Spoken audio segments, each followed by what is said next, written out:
నమస్తే welcome to our channel. ప్రస్తుతం మనతో జ్యోతిష్య వాస్తు నిపుణులు ప్రవీణ్ కుమార్ శర్మ గారు ఉన్నారు. వారితో మాట్లాడదాం. నమస్తే అండి. నమస్తే అండి. అమ్మవారి ఆరాధనకి అందరూ చెప్తారండి, అమ్మవారిని ఆరాధించడం వల్ల ఎటువంటి లోటు ఉండదు అని. అలాగే అమ్మ పాదాలను పట్టుకుంటే మనకి ఇంకా అద్భుతమే అసలు.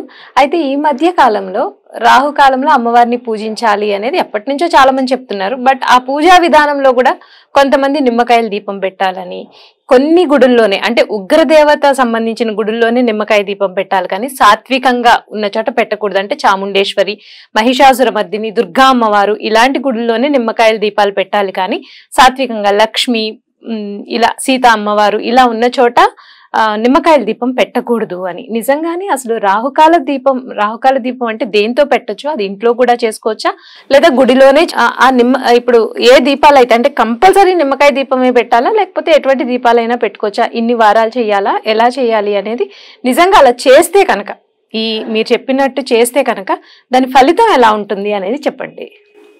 శ్రీమాత్రే నమః. శ్రీమాత్రే నమః.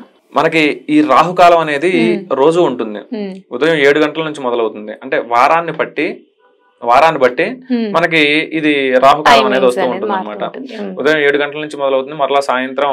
ఈ రాహుకాలంలో మా దీపారాధన చేయటం అంటే నిమ్మదొప్పల్లో దీపారాధన చేయడం అనేది మంగళవారం రోజు రాహుకాలం. అంటే 3 గంటల నుంచి 4:30 గంటల వరకు రాహుకాలం ఉంటుంది మంగళవారం అంటే కుజుడికి సంబంధించింది.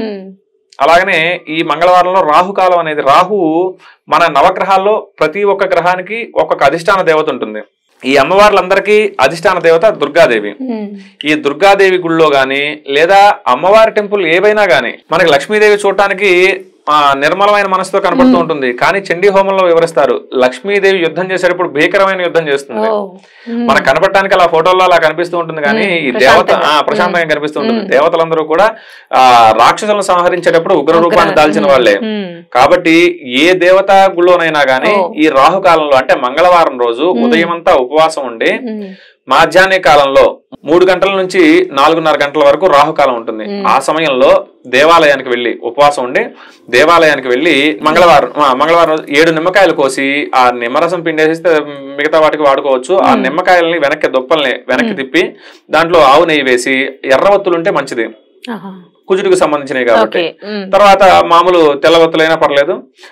వేసిన తర్వాత అవి వెలిగించి ఆ దీపాలు ఎంతవరకు అయితే ఉంటాయో అంతవరకు దుర్గాదేవికి సంబంధించినవి స్తోత్రం చేసుకోవటం గాని, అలాగనే రాహువుకి సంబంధించిన స్తోత్రం చేసుకోవటం గాని, దాని తర్వాత కుజుడికి సంబంధించినవి అంటే రుణ బాధలు, అప్పులు ఏమైనా ఉన్నా ఈ నిమ్మకాయ దీపాలు పెట్టుకోవడం వల్ల అప్పులు ఏమైనా ఉన్నా, ముఖ్యంగా ఆరోగ్యానికి సంబంధించి ఆరోగ్య బాధలు, అలాగే ఈతి బాధలు అంటే మనిషి పుట్టినప్పటి నుంచి పోయేంత వరకు కూడా ఏవో ఒక విషయం గురించి బాధలు ఉంటూనే ఉంటాయి.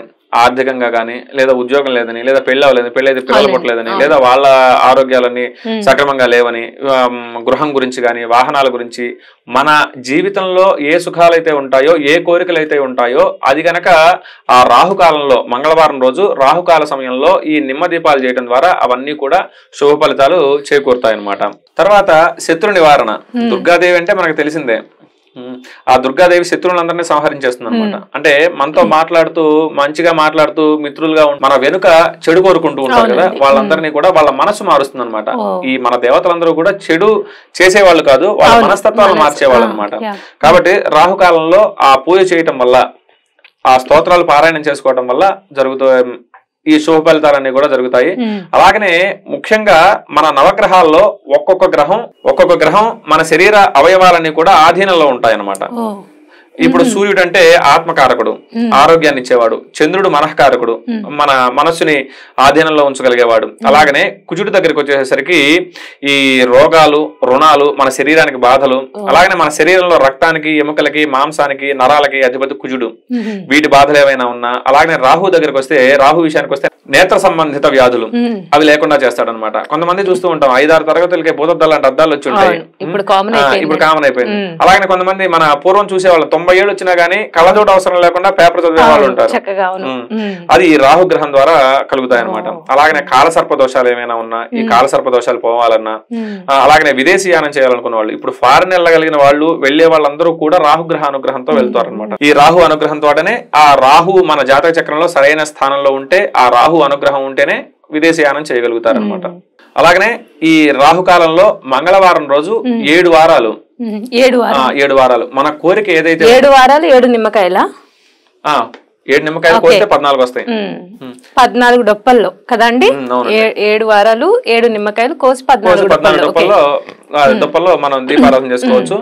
7 మంగళవారాలు, ఈ మంగళవారం ఈ రోజు నేను మొదలు పెట్టాను అని చెప్పి ఒక కోరిక, మన కోరిక ఏదైతే ఉంటుందో అది మనస్సులో సంకల్పం చేసుకొని అమ్మవారి గుళ్ళకి, ఏ గుడైనా పర్లేదు, ఏ గుడికైనా వెళ్ళి ఆ రాహుకాలం సమయంలో 3 to 4:30 అంటే ఆ సమయంలో మధ్యాహ్న సమయంలో అమ్మవారి గుళ్ళన్నీ కూడా క్లోజ్ చేసి మనకి తెలిసిన గుళ్ళు ఏవైనా దగ్గరలో ఉన్నవి చూసుకుని గ్రామ దేవతలైనా పర్లా. ఈ దేవతలందరూ కూడా దుర్గాదేవి అంశతో వచ్చిన వాళ్ళు.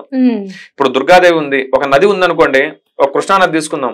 ఈ నది ప్రతి ఊరికి ప్రతి గ్రామానికి రాలేదు, దాని పాయల ద్వారా చిన్న చిన్న కాలువలుగా వస్తాయి. ఈ గ్రామ దేవతలు కూడా అంతే. దుర్గాదేవి విజయవాడ ఇంద్రకీలాద్రి మీద ఉన్న దుర్గాదేవి ప్రతి ఇంటికి ఉండలేదు, ప్రతి ఊర్లో ఉండలేదు. కాబట్టి గ్రామ దేవతలుగా కొలుసుకొని ఆ స్వరూపంగానే వీళ్ళందరినీ కొలుస్తారనమాట. అలా ఏ దేవత దేవాలయంలోనైనా అక్కడ కూర్చొని ఒకవేళ గుడి క్లోజ్ అయినా ఆ ప్రాంగణంలో వెలిగించుకోవచ్చు కదా, గుడి ప్రాంగణంలో ఎక్కడైనా చేసుకోవచ్చు. 7 వారాలు ఒక నియమంగా పెట్టుకొని, ఒకవేళ మధ్యలో ఒక వారం కుదరలేదు ఆడవాళ్ళకి, ఆ వారం వదిలేసి మిగతా 7 వారాలు కంటిన్యూ చేసుకొని మంగళవారాల రోజు 7 మంగళవారాలు చేసిన తర్వాత మనం అనుకున్న కోరికని నెరవేర్చుకోవచ్చు. ఎలా చేయాలి, ఎటువంటి ఫలితాలు ఇస్తాయి అనేది చాలా చక్కగా వివరించారండి. ధన్యవాదాలు. నమస్తే.